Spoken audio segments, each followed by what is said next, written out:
This is The Recap, a weekly reflection on the sermons of Fellowship Baptist Church in Mainville, Ohio, seeking to help you make Jesus essential in every aspect of your life. I'm your host, Ryan Land, and I'm here with the preacher of this week's sermon, Brent Wilson, who is yawning already, yawning to start the podcast. Sorry. I'm a little bit sleepy. You're a little bit sleepy? Yeah. I tell you, it's that big lunch, the big lunch will get you. Big Mission Barbecue lunch. Not that I was there. No. I had chicken pot pie at home. That sounds pretty good, It though. was pretty good. Well, Brent, another week 2 in the Sermon on the Mount. Yep. You ready to dig in? Ready to dig in about the sermon on the sermon. Well, too bad. The Sermon on the Sermon. That's fun. That's what we should have called the series. We should have. The Sermon on the Mount.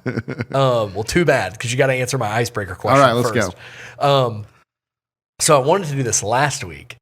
But then I kind of like backed off it because I felt like it was maybe too hard. And I was going to be like, come up with, like a personal beatitude. It's like if you had a beatitude for your life, what would you be? But I think this week is, so Jesus using this kind of extended metaphor. It's like, be the salt of the earth or the light of the world. So if you had to like make a metaphor of your life, what would you say you are? Like I'm the blank of the blank. Oh gosh. Or of the world, right? Or of the I think actually, do you think you could come up with one for me? I think I could come up with one for you. Well, let me hear a good example of what you do for me, and then that might help me. I think I would say like Brent Wilson is like the spice, like not the salt of the earth, because I don't want to be like, I think you are, but also I think you're like the spices of the earth. It's like you always bring a variety. Okay, variety. Yeah. You're like I'm mixing metaphors here, but it's like you're like the box of chocolates of the earth. It's like you never know what you're gonna get. You got this. You got your cream filled. You got your caramel filled. You got your dark chocolate. It's like you never know with Brent Wilson. Okay. Well, it's funny. I guess the first thing that comes to mind but you said spice. I would say spice. Like Ryan, you bringing the heat, bringing the thunder, full of passion and. I'm the thunder of the earth. That's the son of thunder. Yeah, it's like you're John and the sons of Zebedee. James. But really, I just want to be like you're Toby from The West Wing. You're the Toby of the earth. Oh, that's funny. I was just thinking, like, man, if I had to make a metaphor for my own life, what would it be? I think I'd like to be like I'm like the coffee bean of the earth. But that's just because I like just because you like coffee. Yeah, not really any like kind of like metaphorical reason. Just like because coffee's good. I like to be like the popcorn of the earth. Yeah, I like to be like the mashed potatoes of the earth. Hey, you are like the mashed potatoes of the earth because you know what mashed potatoes are? Reliable. Come on. It's like always good. It don't matter how you cook them. How you mash them. How you fry them, whatever. Always good. Always good. Reliable. Well, that's hilarious. Let's talk about the real metaphor, the salt of the earth and the light of the world. So kind of a complicated metaphor, I think. It's like, could mean this, could mean that. It's like, salt does a lot of things, light does a lot of things. And so I think the most helpful thing that we can do here is, go through kind of the points you were making and, relate think about them through the lens of like, what does it mean to be salt? I'll tell you, one of the things that's helpful from an interpretive lens perspective is if the salt metaphor stood alone, it would make it really tricky. But because the light metaphor gives us some more content, you can interpret the salt metaphor in light of the rest of the light one. The light. Light of the light. And actually a little bit of both ways. Because for example, when the salt one talks about losing your saltiness and it's not good for anything, trampling your feet, the light one doesn't say that, but it's kind of implied because of that. And in the same way, the light one talks about let your light shine before others so that people may see your good works. So, good works is really kind of the thrust of what it means to be salt and light. It's really about how you're living. Yeah. So, for sure.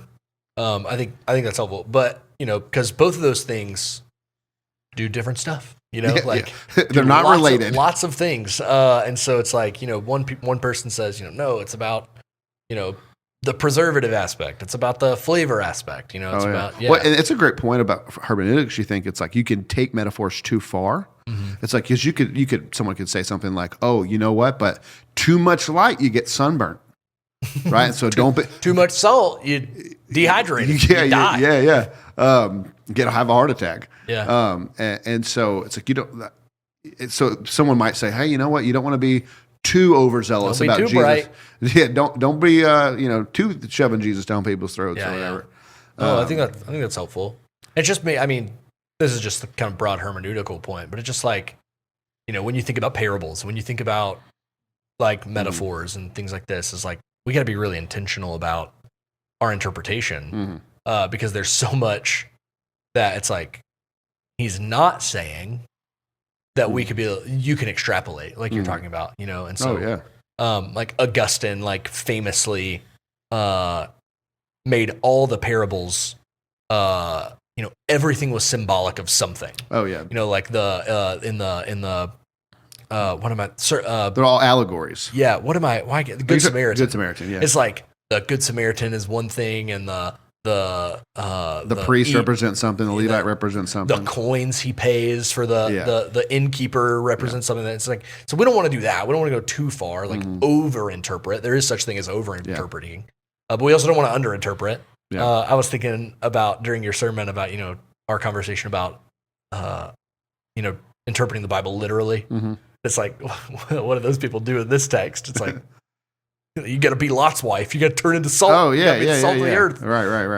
You got to be a being of pure light. It's like you want to do this literally. So, well, it's a good reminder that, and this is a simple truth, but it's one that throughout history we're constantly getting away from, and it's that the way you interpret is what did the author intend. Mm-hmm. So, what did Matthew intend to communicate based on his remembering of Jesus delivering this sermon? Like, what's his point?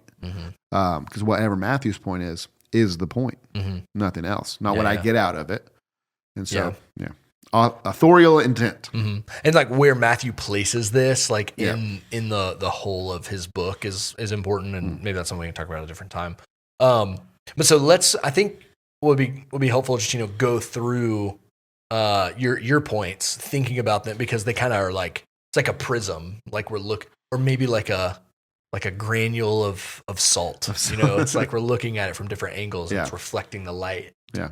Look at that, combining the metaphors. Man. I think that'd be taking them too far. So this first point, so when Christians live, and you put them all, we'll get to these points, I promise, but you put them all in this thing about living faithful, when Christians live faithfully. Why is that kind of like the header that all of these go under? Well, going back to the light, it's like, it is about the way you are salt and light is based on your works. It is on how you're living. It is your actions.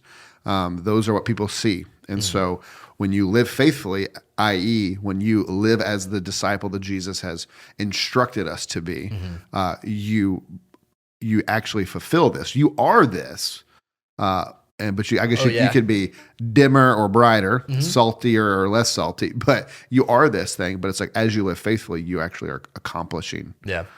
I thought that was a helpful point when it's like, it's not like Jesus said you can be the salt of the earth or you can be the light of the world, but it's like, no, you are this. Yeah. And so live like you are that. Yeah. Live it out. Yeah. So the first one, when Christians live faithfully, they actively make the world a better place, reflecting and promoting the goodness of God's kingdom. Talked a lot about God's kingdom last week. And so now we're kind of moving into the living, we kind of give the principles of the kingdom, right? The marks of a citizen.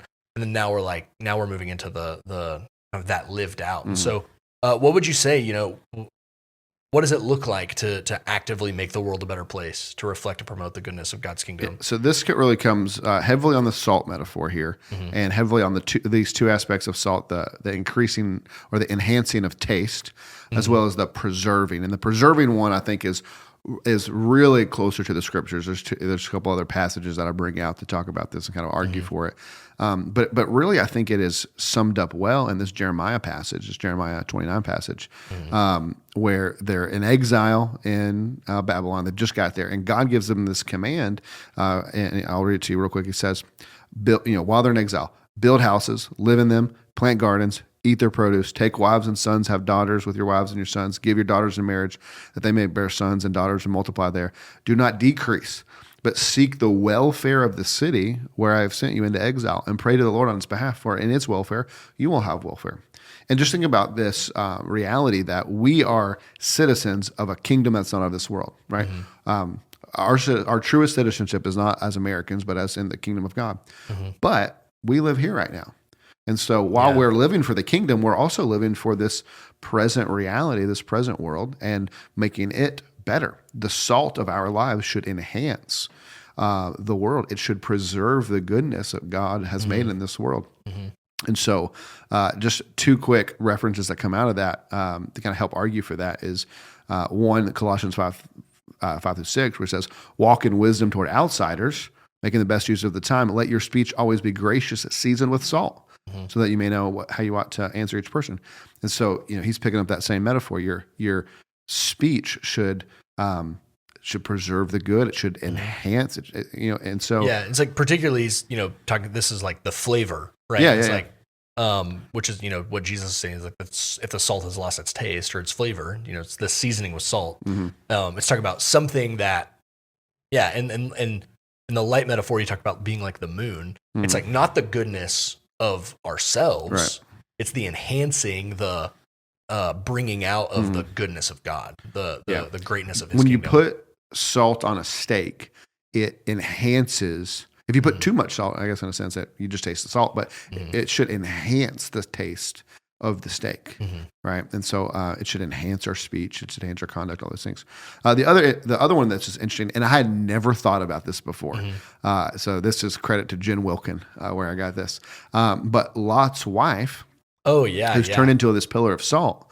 Literally, I had never thought about like why it was. I was just like, it was salt, I guess. That's just what God picked. He spun the wheel of stuff I could turn her into, and it landed on salt. That's what I. Well, and so part of the reason that you can make this conclusion about this is Luke 12:32 says, "Remember Lot's wife. Whoever seeks to preserve keyword his life will lose it, but whoever loses his life will keep it." And so the salt being a preserving agent in that day, and she is trying to preserve her life, and not just her like living, but like what her life means, like what she has, the things she values, the things she wants in her life. She's trying to preserve those like things. Her old life, we might say. The life from Sodom, the sinful patterns of that she wants to keep those things. And so that turning her into this pillar of salt is a reminder that she was trying to preserve what is evil instead of preserving what is good. And so what it looks like for us in the world, it's like, so my thought when I'm kind of preparing this was like immediately politics. It was immediately like, okay, well, how do we preserve the good in the world? Well, we pass laws that restrain evil. We pass tax policy that is pushing the good. It's like, hey, we want to. You get a write-off if you donate to the Goodwill, right? Yeah. It's like, hey, that's a good thing. Yeah, and so we're celebrating. Or it's like, if you don't have a lot of money, we're not going to tax you. Bukus of money. It's like, and so it's like the government should be restraining evil and promoting good. And so your mind immediately goes there, and that is true, right? And so we got to think about that. But I think more so, it's like what we don't realize is that politics is downstream from culture. The reason we're in a political moment we are at any point in time is it's reflective of where we are as a society. And so, I thought this point was so helpful. And so it's like where we're really going to change the world isn't so much in the voting booth, once every 4 years or 2 years or whatever, but is in our homes and in our jobs and just in everyday life, our neighborhoods. And I immediately thought about that business principle. I read it literally in a secular business book years ago, that culture is built by what we celebrate, what we forbid, and what we allow. And so, how we do that with our kids, but what are we allowing and forbidding and celebrating in our kids? And it's like, I think about, we make fun of a lot, like how, and for millennials, like everyone gets a trophy, everyone wins. And we always have this pop in circumstance around kindergarten graduation or this sport, everyone gets a trophy, all this stuff. And it's like, we're making such a big deal and celebrating basically nothing or small achievements, which is fine, whatever. That's not necessarily to say no to that. But it is instructive. It's like, it's not nothing. No, it is celebrating that communicates something, what's value, particularly when you don't celebrate the things that you would say you actually value more. And so actually learning to celebrate when your children, or your friends or whatever do something godly, good. And not just necessarily what we would look at as spiritual things, like, hey, they memorized a verse. Yes, celebrate that. But also when they just do good in the world, right? Like they go out of their way to help someone, right? They're kind. It's like, yes, that's how we build culture. Yeah. And so it's like this idea that, culture is caught, not taught. Yeah. Right. We can speak all of and this is kind of reflective of what the Pharisees are doing in Jesus' day. Is like, they're like doing all this stuff with the expectation that everyone sees the good that they're doing. And then they're trying to just be like, now do this, now do this, now do this, now do this, now do this. Yeah. And instead what Jesus is saying is like, hey, live this way.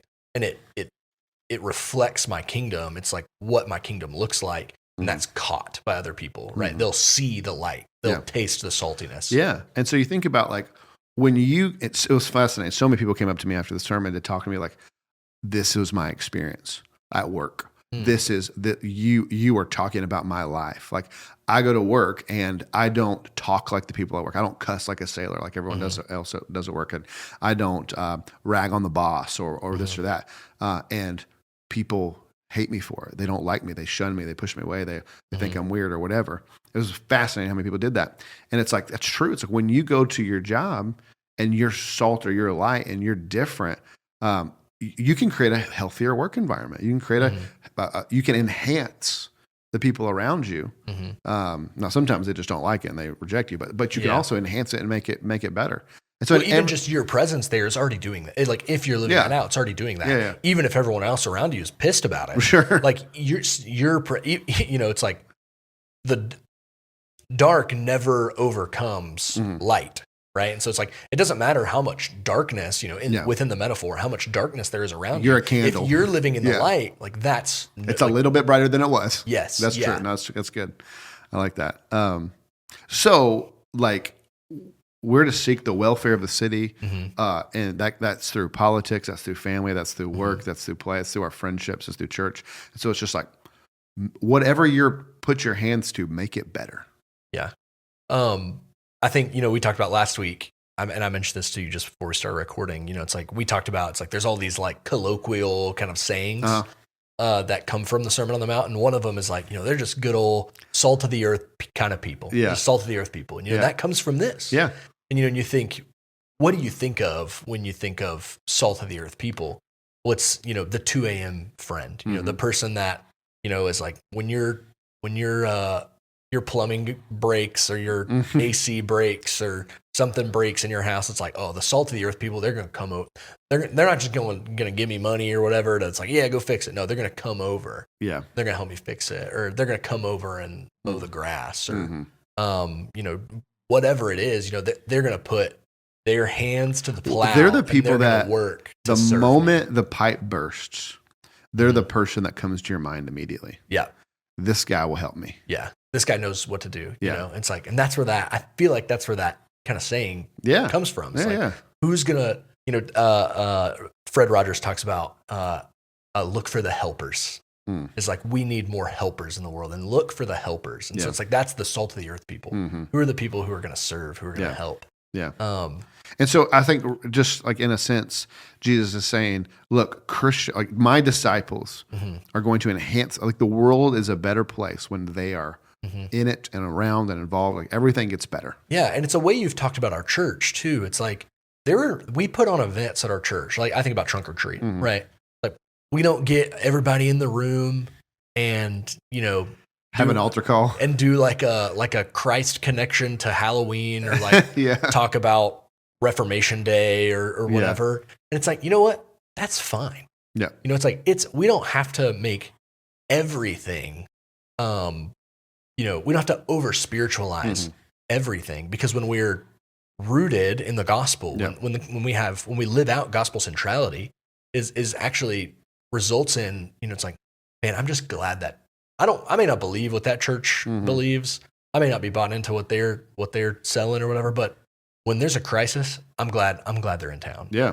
It's like, and that's the reputation like we want to have. And I think there's this notion, I think specifically in the modern day and sort of a post-Christian world, where it's like, well, we don't actually need to care about what non-Christians believe about us. Like, we don't actually need to care. Like, who cares? They don't even believe in Jesus. Who cares what they think? Yeah. It's like, no, we should actually really care about our reputation. Oh yeah. To a watching world.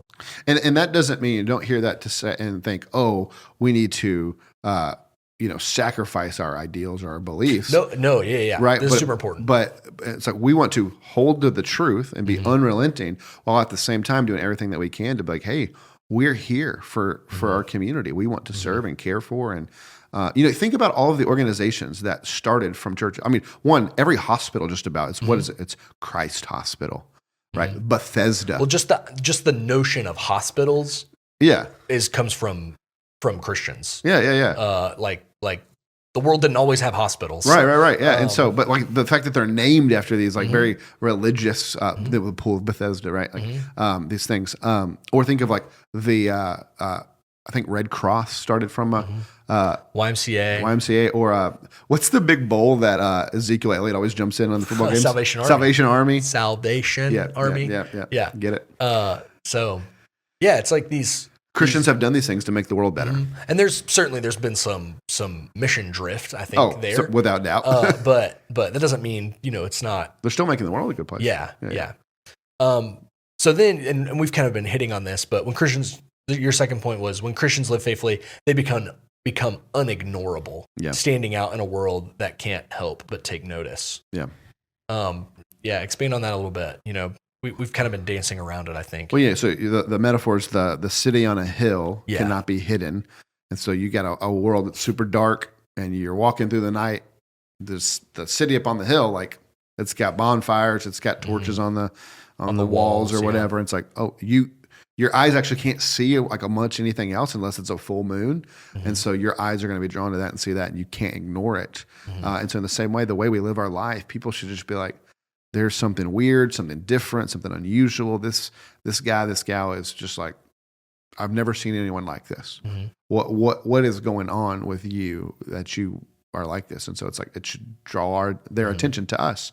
Ryan and I were on a call with a church plant in Colorado just a little bit ago, and this guy was telling us how in the city that they're in, all of these churches over the years have fallen apart because there was a sex abuse scandal, or there was someone stealing money, or a moral failings, all these different things. And so no one like really trusts the churches. They're all kind of like shut their doors. Just a lot of skepticism around church. They've lost their witness because they failed to be salt and light. And not the church plant. The churches no, different churches.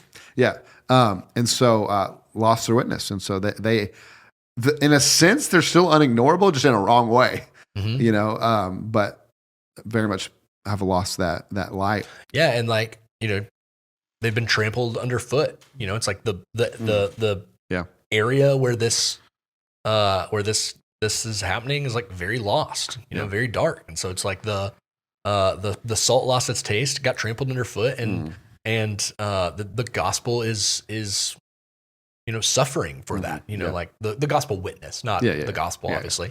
So I think there's one sense of that, and this didn't strike me until right now. It's like, that's a little bit scary, to be like, it's like this sense, like people are looking to you. People are looking at you. Oh yeah. And it's a little bit, with great power comes great responsibility, to be the city on the hill. Yeah. That's, we talk about like living in exposure. It's like, that's what that is. Yeah. And I think there's a weightiness to that sometimes I think kind of just breezing through reading, you don't really think about. I tell students all the time, it's like, there are younger students, I tell high schoolers, like, there are younger students watching you, trying to learn how to be a student, how to, what is the culture of the youth group? Like what is celebrated, what's tolerated, what's rejected, like we're talking about. But it's like, I don't really ever think that about myself, like outside of the youth group, it's like, but city, like, Jesus says, you're the city on the hill, the light of the world, can't be hidden. So there's a responsibility there that I think is absolutely, the other thing it makes me think of is, I talked about this category of people that we call the de-churched, people who grew up in the church, but have now left and not come back. And you might even say they're not believers, or they say, "Yeah, I believe, but the church ain't for me." And a lot of that is stemmed from church hurt. Yeah. And I talked about Russell Moore's story about not being able to go to the business meetings, so he become a Christian. Yeah. And it's like, if we're going to be salt and light to the world, we have to first be really good at being salt and light to each other. And so, we talked about gospel culture and the importance of that, and the importance of just like, hey, when we're together, it should always be building up. Right? Even hard conversations that we sometimes have to have with one another, if you're calling someone to repent or whatever, it's like, it's never in anger or malice. It's always like out of love and concern for that brother. And when we want better. Yeah. When they repent, we celebrate, and we're, and so just thinking about the way that, I had lunch with a couple other pastors today and talking about how other churches, just fight and bicker. And it's like how the pastors are sometimes trying to, get things done and work and move the church forward, but they just can't get past whatever issue, and they're just fighting over the color of the carpet sort of stuff. Yeah. And while people in those moments think, oh, this issue that I'm fighting for really matters, they don't realize all of the fallout and the damage of the people who could care less about the color of the carpet and are now just further away from Jesus because they thought, is that how Christians act? Is that how they behave? They rip and tear each other apart over something so silly and so trivial. And so like, we've got to first be really good at loving each other. And if we wouldn't have this whole category of people de-churched. Yeah. Oh yeah. And so we just gotta get better at that. Yeah. The point of the metaphor is like, hey, the city on the hill is a place of safety because when it's dark, you talked about this, when it's dark, it gets dangerous. It's like, so we want to run to the place of light for safety. Yeah. And what we see here is like, people are actually leaving the place of safety and choosing to go out into the darkness, in the metaphor, because they're like, because I've seen what it's like in the city and I don't want to be there. Yeah. We want to be the islands of shalom within the ocean of rage. But sometimes the church is an ocean of rage, and it's like, all right, well, maybe there are calmer waters somewhere else. It's crazy out there, but I mean, it's just as crazy in here. Yeah, so why stay? Yeah, and it's like, and that goes into, like, there's all there's a cost of discipleship, and it's like the cost is high. And so if it looks like, it's like, this is what it means to follow Jesus, I ain't paying the price. It's like, it doesn't look worth it to me. Yeah, because it looks the same as out there. And so the other thing I just thought about this. I feel like this is very ingrained in us as Americans. Okay. Because you think about, like, Reagan has this famous speech where he talks about America as the shining city on a hill. And that's language that's kind of like used a lot. I've heard, in political campaigns, I've heard, different candidates talking about, we can be that, either like we are that, or we can be that, or, and so just interesting, like that, how that language has kind of like invaded our politics. And it's like, this is an aspirational thing. Like, we want to be this. Even non-believers can hear that language and think that's good. Like, we want to be the city on a hill. And just, anyway, I don't have like fully fledged thought on that, but it's just interesting that it's being used in the kind of the way it is. Yeah. Absolutely. It's just another example of how the Sermon on the Mount's language is inculcated into our culture. And it's interesting from a political perspective that people would take that and say, oh, America can be that to the world. And it's like, in their own metaphor, maybe, sure, whatever. But it's like, in Jesus' metaphor, no, they can't. Yeah. America can't do that. Only Christians can. Yeah. Only Christians bear this influence. And if Christians lived the way we're supposed to live, we would be unignorable. People would be like, they would, however they react could go one of two ways, but they would at least go, there's something different about these people. And think about, like, if you were to take a bunch of Christians and you go to a country that is doesn't know anything about Christianity and its culture is very different. Think about like the way Christianity hit India when in the midst of their class system, right? Like, they don't like it. Like, but they noticed it. Yeah, there's something different about these people.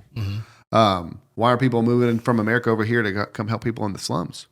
It's like that's noticeable, and so people should notice us. Are you thinking in in China. It's where it's illegal. Yeah. Why would anyone, convert if they know they're going to get thrown in jail or sent to a labor camp so they can build stuff for Temu?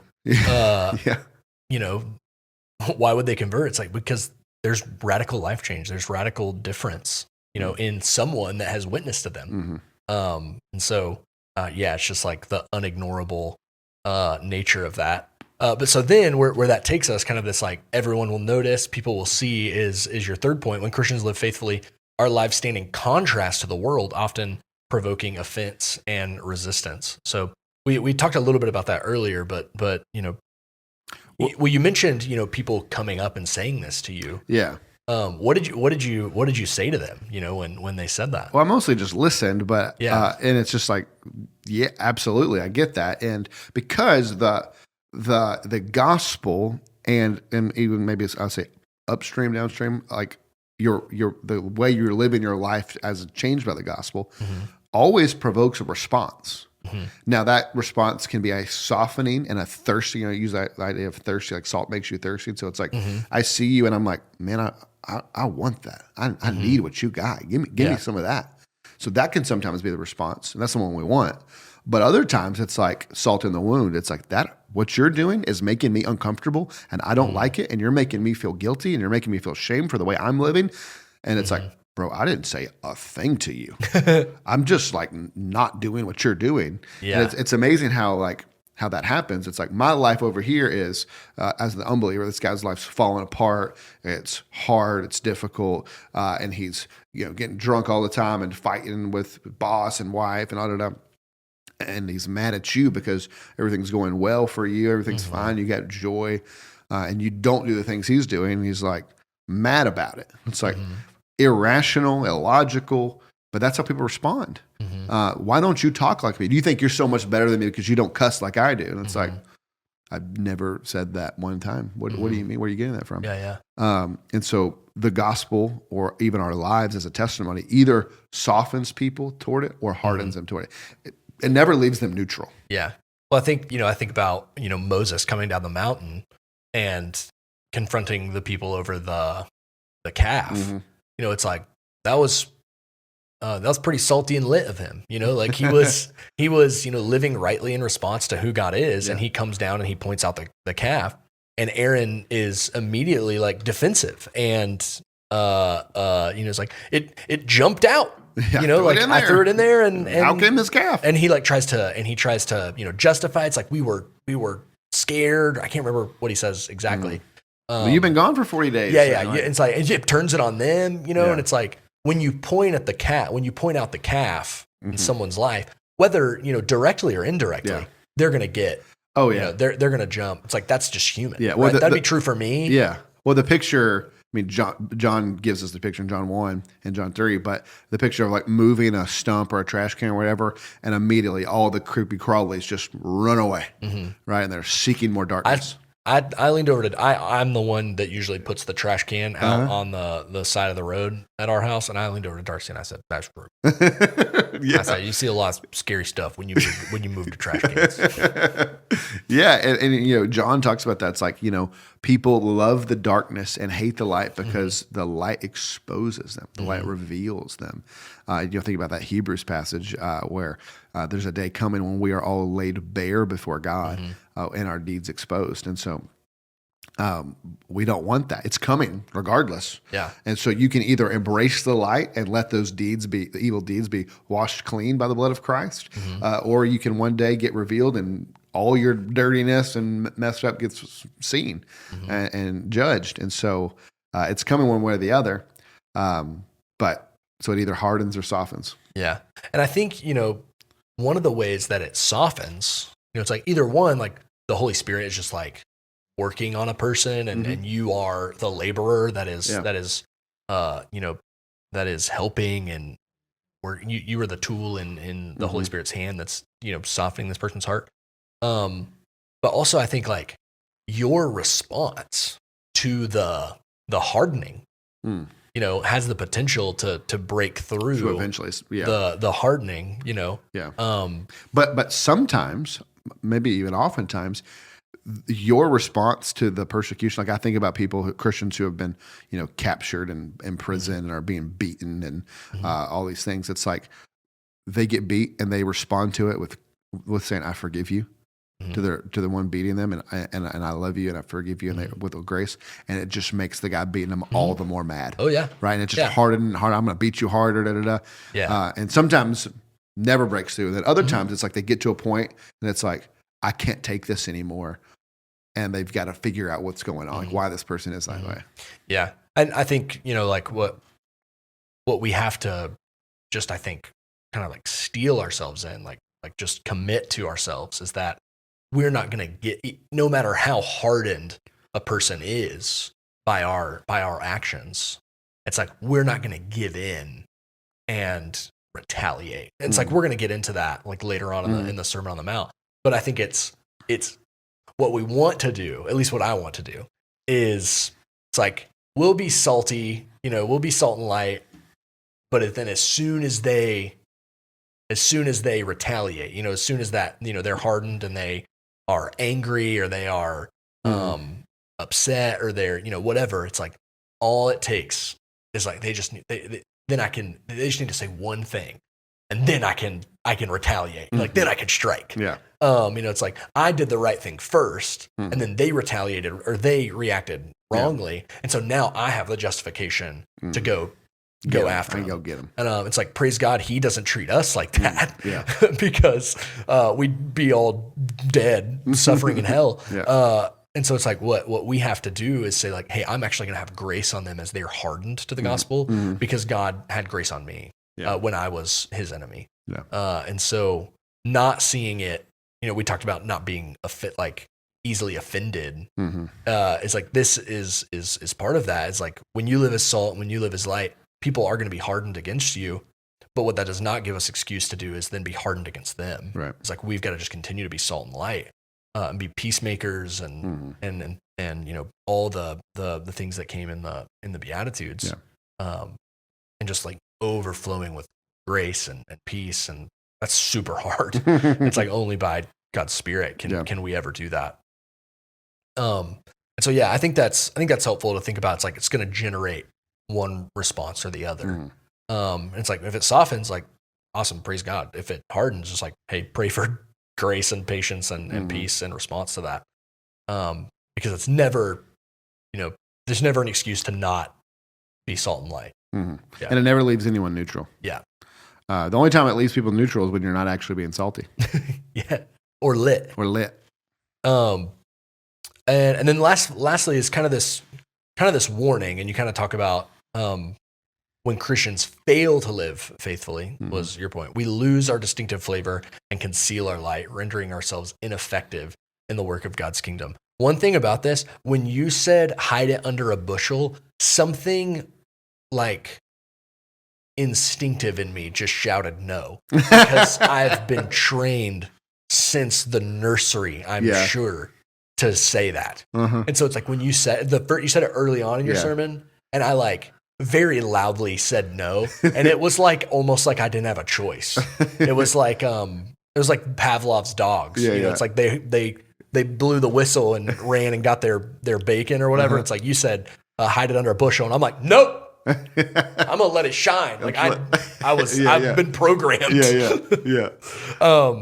So talk to me about that point, losing our flavor, concealing our light.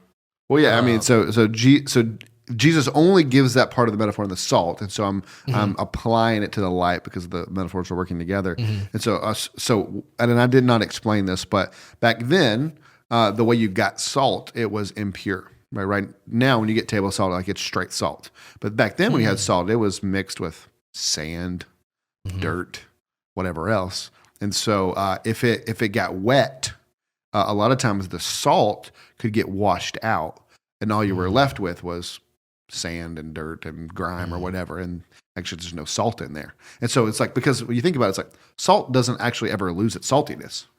Salt is always salty.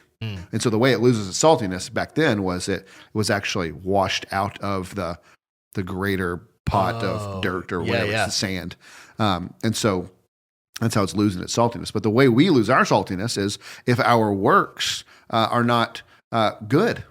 And so if we are living in a way that is just like the world, we're not going to be salty. We're not going to be light. And there was a sentence I used, and I don't have it exactly, but it was really, I think, convicting or good, something to think about. Is like, if the only difference in you and everyone else in your life is that you give up an hour a week to go to church, you are not being salt and light. Like, why would the other people in your life go, man, you really sacrifice that hour and get up early on Sunday morning and all this? And it really seems worth it. Like, it doesn't. So it's like, why are you doing that? Yeah. And so it's like, that shouldn't be the only thing different about you, is that you go to a service. What should be different about you is everything about your speech, your actions, your demeanor, your tone, everything, so that people go, there's something different. And so just like when we fail to live in a distinctive way, a distinctively Christian way in the world, where we've lost our saltiness and we're not being the light. Yeah.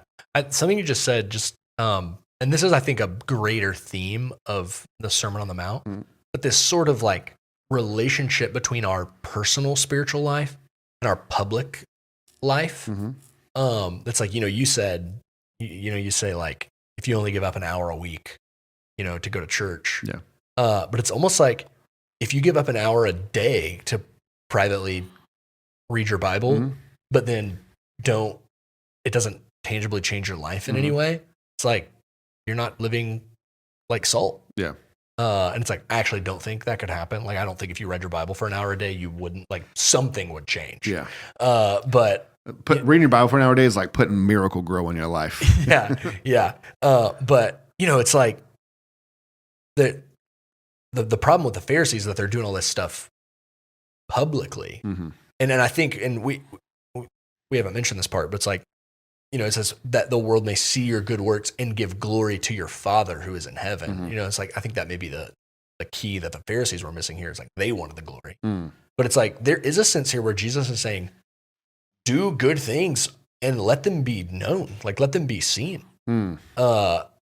Because just doing good stuff in private is that's so fascinating. Doesn't change the world. Doesn't affect the people around you if you only are doing stuff privately. It's so fascinating because in other places Jesus will say, "Hey, go do this in private.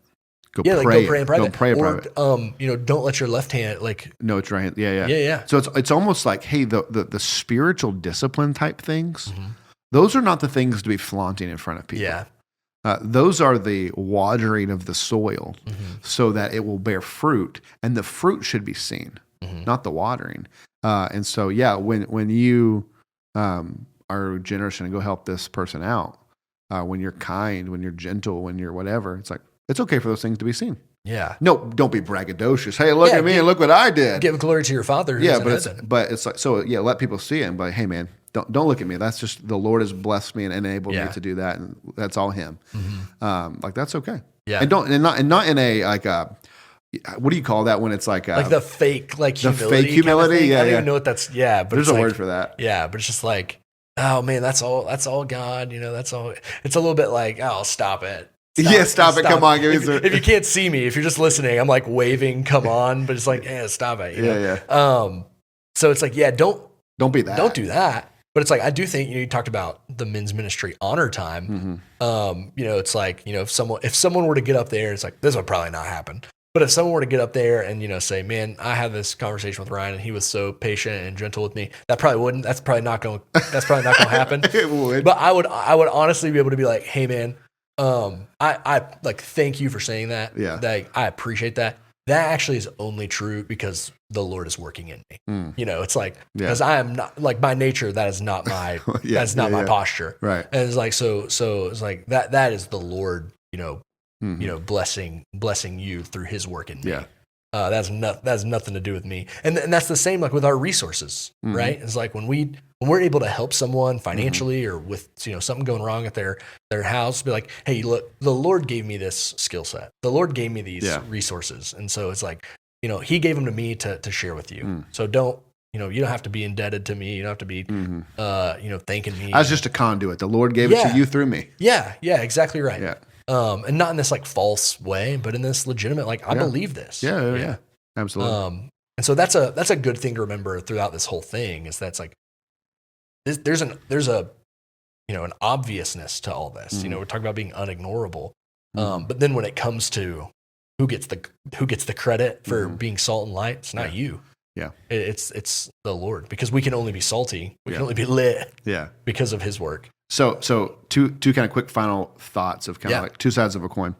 I think in one sense, this is saying Christians make the world better. And preserve the good, restrain evil. And I think that's true. Like, I think about just kind of the Western experiment, if you will. Like, that's kind of super complicated, but like Christian value and Christians have made the world a better place. Yeah. And so it's like, that's good, and we should continue to promote that and promote the good and welfare of the world. Yeah. On the other hand, I talked about this quote that I don't like. That people attribute to St. Francis of Assisi, but he did not say it. That's right. That says, share the gospel when necessary, use words. What they're trying to say is, go live your life really faithfully for Jesus, and people will take notice. They will take notice, but that's not the gospel. The gospel has to be articulated and spoken. And so what we're looking for, what Jesus is looking for here, is like, hey, go live your life in such a way that the people who are searching will be thirsty, and they'll be like looking at you. And so when you go and speak the gospel, the life, death, and resurrection of Jesus, they'll be like, oh, that's why you're like this. And so the words and the actions come together and make for this greater presentation of the gospel, because they've seen it in action, and now they've understood where those actions came from. Yeah, it's holistic evagelism. Yeah. Jesus didn't come, there's even a verse, I think it's in James, when someone comes to you hungry, don't pray for them and say, go and the Lord be with you, or whatever. The Lord has filled you, or whatever. It's like, no, give them bread. Yeah. And so, it's like this is the same thing. It's like, don't just go out and tell people about the salt and tell people about the light. Be the salt, be the light. The two together are what it makes for an effective proclamation. Yeah. Well, any other final thoughts? Nope. All right. Well, thanks for joining us for the recap. We hope this conversation has encouraged you to keep striving to make Jesus essential in every aspect of your life. If you aren't part of our church family, we'd love to meet you on a Sunday morning. We gather for worship at 10:30 a.m. For more information, you can always go to myfellowship.church. Thanks for listening. Be blessed.